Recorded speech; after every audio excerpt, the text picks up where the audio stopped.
श्री राम जय राम जय जय राम। श्री राम जय राम जय जय राम। श्री राम जय राम जय जय राम। देवसुतं देवं कंसचाणूरमर्दनं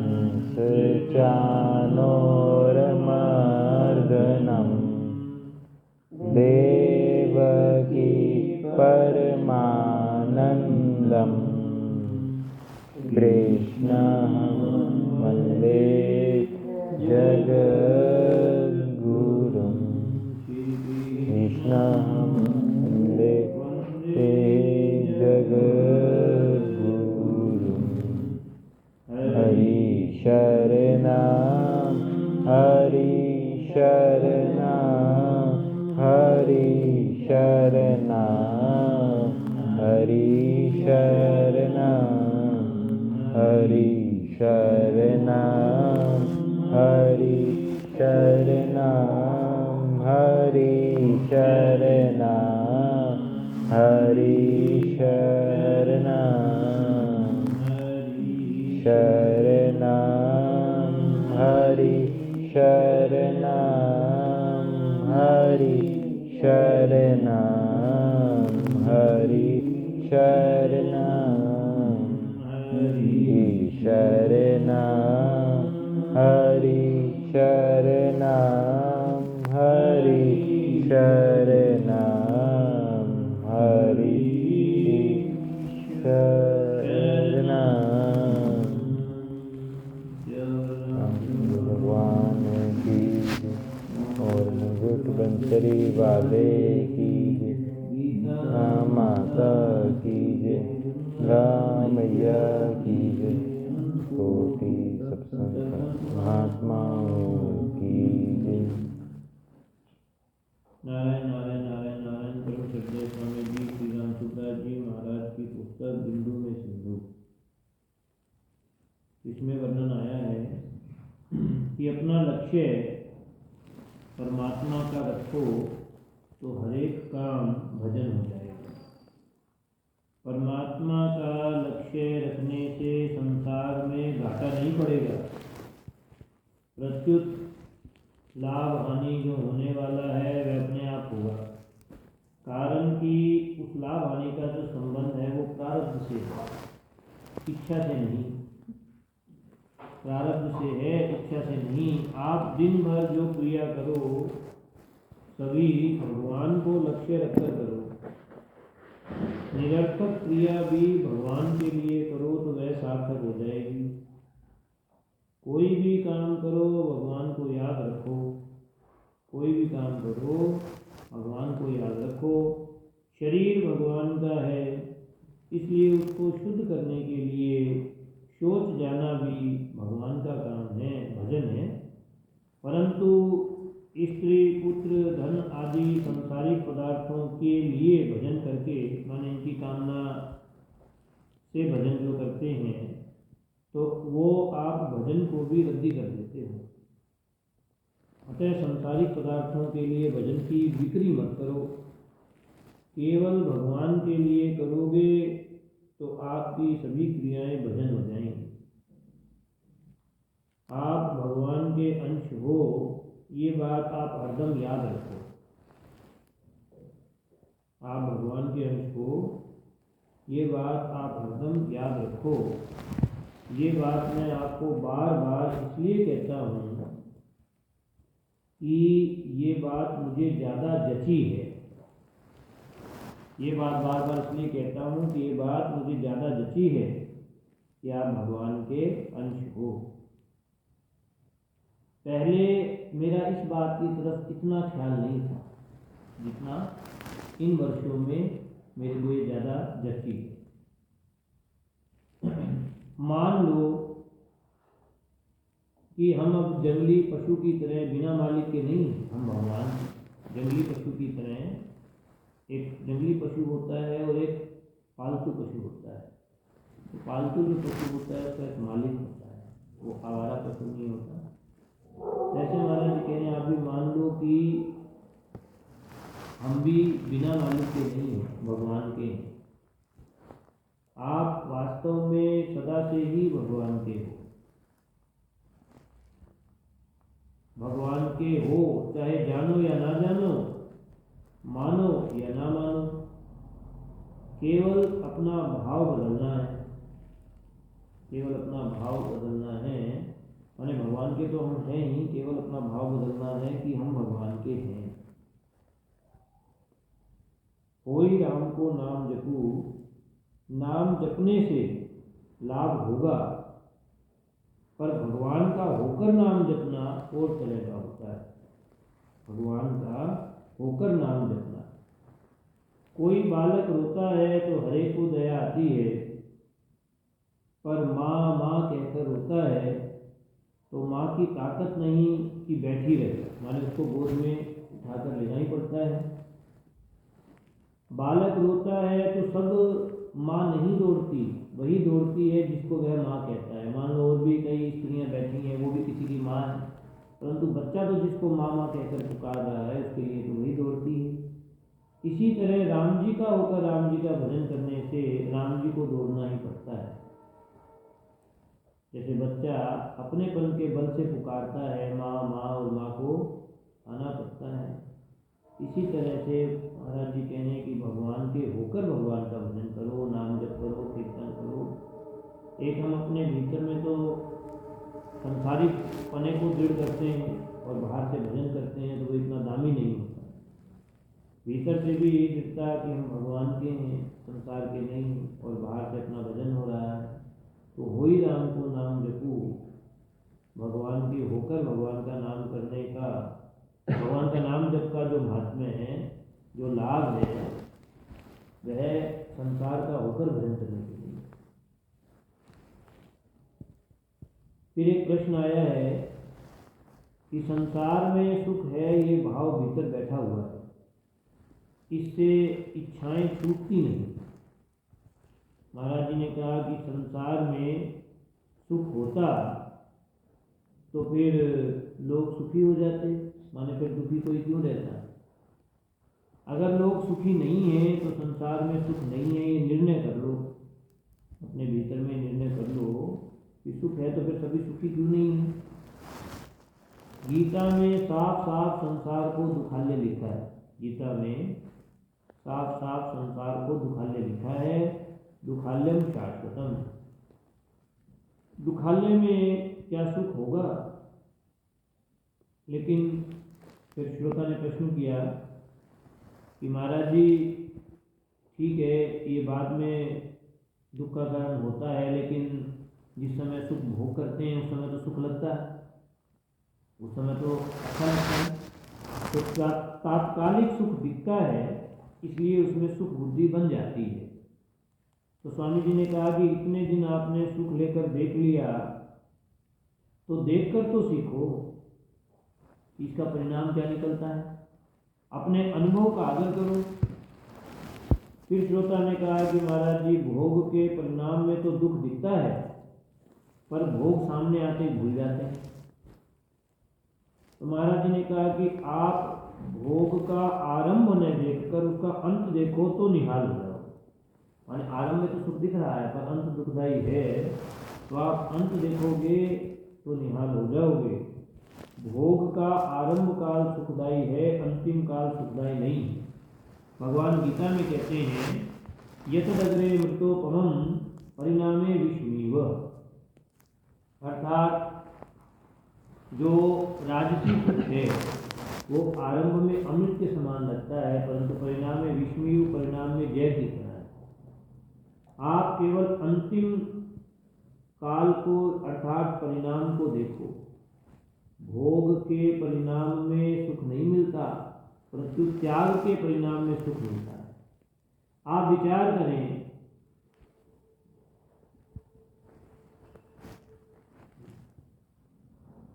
आप इस बात पर विचार करें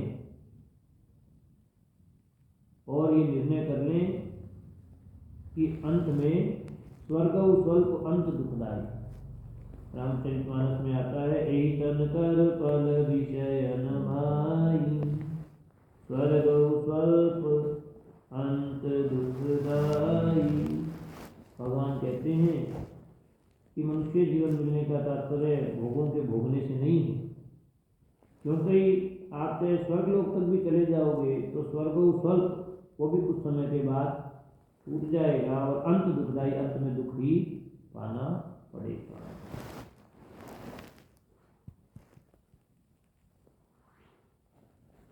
लेकिन ये जैसे वो बात ये अच्छी है कि संसार को दुखालय बताया जैसे तो, लेकिन ना वो मतलब अब ये भी दिखता है कोई भी संसार में दुखी सुखी नहीं दिखता, फिर भी मतलब जैसे अब किसी वो आपने कही नहीं थी कि जैसे शांति का उपाय पुस्तक थी, वो किसी ने ले ही नहीं वो, क्योंकि उसको ऐसा लगता है कि उसको मानो किसी की धन की कामना है, या किसी की पुत्र की कामना है, किसी संतान की कामना है, किसी की भी धन की, या किसी का ज्ञानी होता है उसकी ब्याह की कामना है, तो फिर वो कामना इतनी हावी होती है उसको, मतलब वो हावी मानते उसको इतना महत्व दिया हुआ है उसने कि मतलब वो सोचते मेरा दुख इससे मिटेगा। अब ये मतलब उसकी कामना की पूर्ति होगी तो उससे दुख मिटेगा, लेकिन वो वही बात है, शांति के उपाय की पुस्तक नहीं चाहिए उसको, उसकी उस पूर्ति जो कामना है, जो अभाव है जिस चीज का, वो कंप्लीट हो जाए तो उससे मिटेगा। ये एक मतलब अपनी बुद्धि महत्व मतलब दिमाग में जमा हुआ है। अब आप ये बात सुनते हैं, लेकिन मान लो किसी को अपने याद बैठे सभी जिसको जिस चीज का अभाव है उसको उस अभाव की पूर्ति करनी है, ये बात सुनते हुए भी, क्योंकि वो जो अभाव है उसका महत्व बहुत ज्यादा है। हाँ, मन में ये रहता है कि ये भाव की पूर्ति हो जाएगी तो मतलब इस बात को सुनते हुए भी ये बात को हम मतलब वो इम्पोर्टेंस नहीं देते। पारमार्थिक हो जाए, यानी कि सांसारिक कामना अपने को वो लगती है, संसार हाँ यही हुआ ना सबसे। इसमें बस ये आती है बात कि भाई जो अपन चाह रहे हैं भी ऐसा हो जाए, ऐसा हो जाए, या ये मिल जाए, ये मिल जाए, परंतु जिनके पास वो चीज़ है या जिनके साथ ऐसा हो चुका है वो क्या निहाल हो, वो विचार करते नहीं इस बात के, हम विचार नहीं करते, वो क्या निहाल हो गए। सोचते हैं ज्ञान हुआ तो जिनके ब्याह हो गए वो क्या निहाल हो गए, बालक नहीं हुआ तो जिनके बालक हुए वो क्या निहाल हो गए, छोटा घर है बड़ा घर हो जाए तो बड़े घर वाले कितने निहाल हो गए, मानो उनका क्या सब दुख मिट गया, वो क्या सदा के लिए सुखी हो गए। वो ये सोचते हैं कि मैं सुखी हो जाऊंगा और मेरी कामना पूर्ति हो सकती है। वो ऐसा बस है, ये सही बात है। वो तो नहीं हो मैं सुखी हो जाऊंगा, एक पूरी होगी लेकिन रोना तो वही का वो रहेगा ना, दूसरी खड़ी हो जाएगी, एक पूरी होगी तो दूसरी तैयार। और आगे बात करें नहीं वो रोने की हो जाते हैं नहीं, वो ऑटोमेटिक खड़े ही होते हैं, वो उनसे भैंस है जैसे 10 भैंस है वो खड़ी रहती है, लेकिन अपने पहले वाली भैंस दिखती है, मतलब वो बैठ जाती है, फिर वो सामने वाली तो खड़ी थी पहले से ही ऑटोमेटिक, बस वो दिखने लग जाती है, वो जो भाव है रोज ही देखते हैं, रोजमर्रा की जिंदगी में ये सब कुछ है, और सुनते सुनाते ये सब समझ भी है, ये भी है कि ये सब हो भी गया, मान लो सब अपने मन का हो भी गया, तो अपना ही क्या भरोसा है कोई का। वो यही बात नहीं है, तो सारा अपन अपने हिसाब से कुछ स्ट्रक्चर खड़ा कर भी लिया, अपने मन के हिसाब से सब हो भी गई, तो फिर अपना क्या भरोसा। अभी मैं लेट हो गए ना, अपने साथ में जो भाई थे उनके रिश्तेदारी में भी खबर आई उनके पास कि उम्र भी ज़्यादा नहीं थी और बैठे बैठे ही शांत है। वगैरह आया होगा, हॉस्पिटल में ही थे, तो अभी जब थोड़ी देर पहले उसका फ़ोन आया कि वो पूरे हो गए। तो इतनी सी कहानी, और ना ज़्यादा उम्र थी, बैठे बैठे ही बस कोई दिक्कत आई, और अभी अभी की बात है, थोड़ी देर पहले की। और वही तो मतलब वो कहावत में ना, पल का तो भरोसा नहीं है, सुमान इकट्ठा करते हैं उसका हाल चलेगा कोई बात नहीं, समझ के ना समझ बने, समझ तो सारी हाँ पता, आपको मैं सबको बताऊंगी। सारा पता है अभी। सरकार नहीं करती। वो सच्चाई का बस अपन यूँ वो जो सोचते हैं ना भी मेरे साथ अभी कहाँ होगा ये। वो तो सामने वाला अभी नहीं होगा, हाँ होगा तो सही, अभी हाँ नहीं। अभी नहीं होगा, वही तो बोल रहा, अभी नहीं होगा। मतलब ये तो दिखता है कि होगा, हाँ अभी कुछ नहीं अभी नहीं कुछ होगा। तो वही अब देखो जैसे हेलमेट है, अब गवर्नमेंट कहती है हेलमेट लगाओ, और आप हेलमेट लगाते हैं, प्राय लोग इसलिए लगाते हैं कि कहीं जहाँ पुलिस की चेकिंग है वहाँ लगाते हैं, तो नहीं लगाते। तो क्यों नहीं लगाते? क्योंकि उन्हें लगता है कि मेरा कौन सा एक्सीडेंट होने वाला है, मैं तो सही सलामत घर से निकल रहा हूँ, मुझे अभी कोई दिक्कत है। लेकिन जब भी जिसका हो जाता है तो वो कौन सा ये सोच के निकला था कि मेरा होगा, सभी को ये लगता है। अब मान लो हरियाणा में आपको एक्सीडेंट हुए हैं, 1 लाख लोग बाहर निकले हैं, तो लाख के ये सोच के निकलते मेरे कुछ नहीं हो जाएगा, उसमें 100 के हो गया। लेकिन ये तो नहीं हुआ ना, वही तो मैं तो भी तो ये सोचते थे कि मेरे कुछ होने वाला नहीं है, सही बात है कि नहीं? मान लो लाख के ये सोचते थे मेरे कुछ होने वाला नहीं, और उसमें 100 के कुछ हो गया था। अब ये गवर्नमेंट ने बात देख रही है कि भाई तेरे भी कुछ हो सकता है, किसी कुछ, सभी हेलमेट पहनो, पर पहनने वाला देखता है मेरे क्या कुछ होने वाला, मैं तो यूं गया यूं आ गया, थोड़ा सा काम में क्या हेलमेट करेगा इसके नाम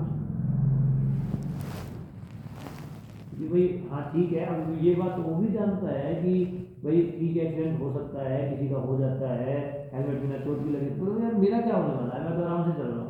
और ये भी देखो भैया, जैसे मैंने कल देखा एक जगह ना, लड़का था बाइक चला रहा है, हेलमेट हाथ में रखा है और बाइक चला रहा है, तो हेलमेट हाथ में तो कितना अनकंफर्टेबल है, हाथ में रख के हेलमेट चला मतलब अनकंफर्टेबल भी है। इसका कारण भी है कि अपने को यही तो लगता है ना कि मेरे कुछ क्या होने वाला है, तो ऐसी हुई मृत्यु वाली बात वो लागू हो जाती है कि अपने लगता है मेरे क्या होने वाला है। परंतु जो भी अभी आज जो खबर सुनी वो भी गए हैं, उनको भी ये लग रहा होगा मेरे क्या होने वाला है। जो भी आज हिसार में मान लो 100 डेथ हुई होगी, तो 100 के 100 को ये लग रहा होगा मेरे क्या होने वाला है, चलेगा।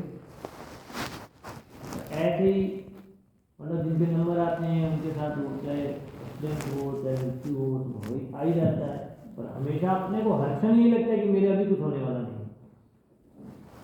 मेरे गर्म कपड़े मैं ही रख रही थी, तो मेरे दिमाग में आया ये कपड़े अब तो संभाल के रख रहे, अगले साल के हफ्ता आएगा कि नहीं आएगा।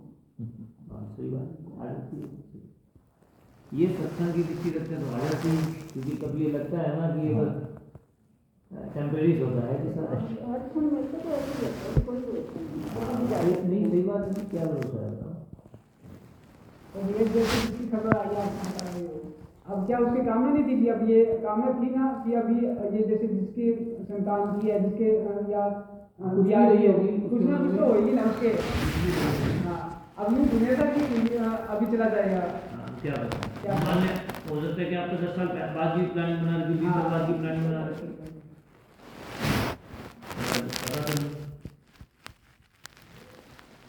इसीलिए सत्संग की दृष्टि आता है ये सब टेम्परेरी है, सब ये इसको परमानेंट की तरह मत देखो। फिर इधर चिपकेंगे नहीं ना ज़्यादा अपने, मतलब ज़्यादा अपने इसमें वो नहीं बनेगी।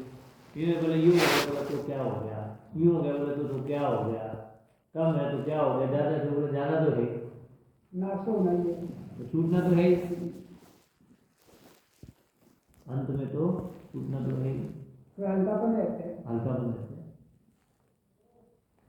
मेरे बोले ये होना था, यूँ होना था, यूँ मिल जाता तो ठीक था, यूँ हो गया तो घाटा हो गया, बस यूँ तो यूँ और यूँ में वो एक दिन शरीर पूरा हो जाता है। तो यूँ तो यूँ पूरी वो तो होती नहीं, किसी की हुई नहीं, बस शरीर पूरा हो जाता है।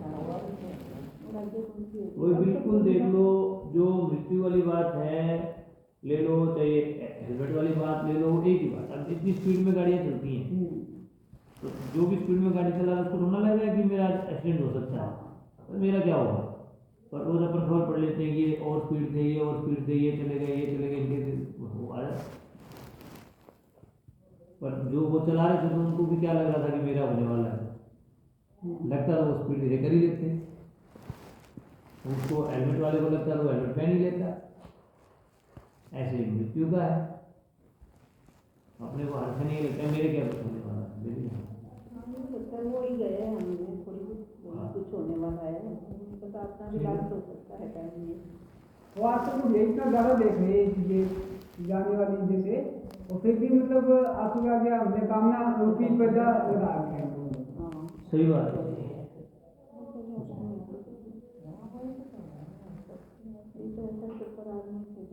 नारायण नारायण नारायण नारायण नारायण। श्री कृष्ण गोविंद हरे मुरारी हे नाथ नारायण वासुदेव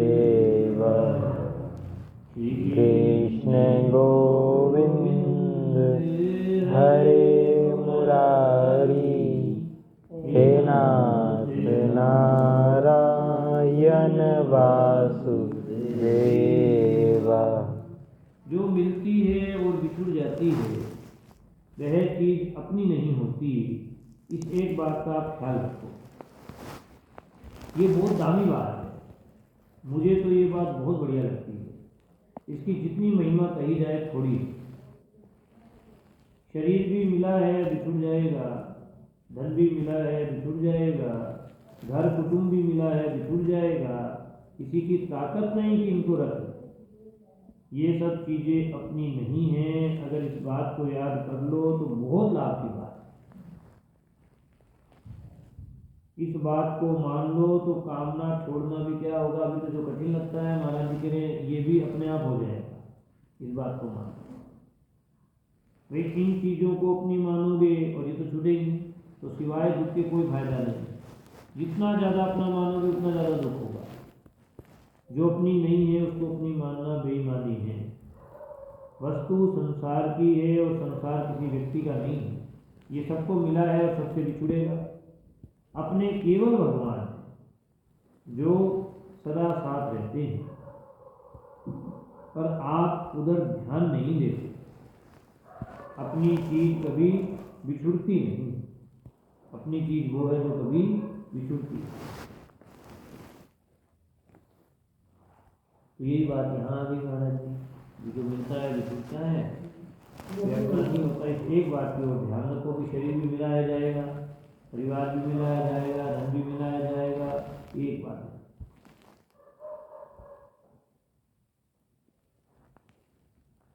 ये आखिर में तो जो परिणति है वो छूटने में ही है।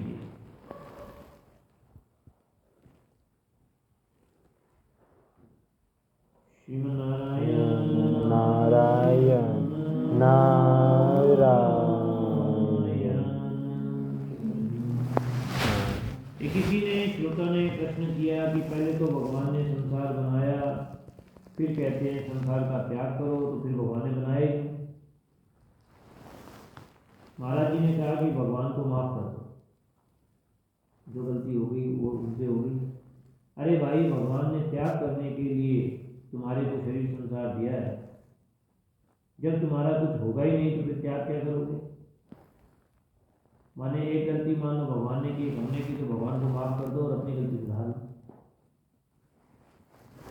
हालांकि भगवान ने गलती नहीं की, बट वो कहता है कि भगवान ने बनाया क्यों संसार। बोले कोई बात नहीं, चलो हो गई गलती, हो गई, माफ करो, अब आप अपना तो सुधार कर लो। फिर श्रोता ने कहा कि संसार में हमारी आसक्ति कम कैसे हो, इसका उपाय बताएं। तो महाराज जी ने कहा कि दूसरों की सेवा करो। जैसे आप दूसरों की सेवा में जितने रुपए खर्च कर दोगे उतने रुपए कम हो जाएंगे, ऐसे ही आप भाव से सबकी सेवा करोगे तो भाव में त्याग आएगा और त्याग से मुक्ति होती है। अतः दूसरों की सेवा का भाव होते ही त्याग हो जाएगा। दूसरों की सेवा करनी है, दूसरों की सेवा करनी है, ऐसा भाव होने से आप रुपए खर्च कर देते हैं कि नहीं? कर देते। तो ये बात महाराज जी कह रहे हैं कि आसक्ति कैसे कम हो, इसका उपाय है कि दूसरों की सेवा का भाव रखो।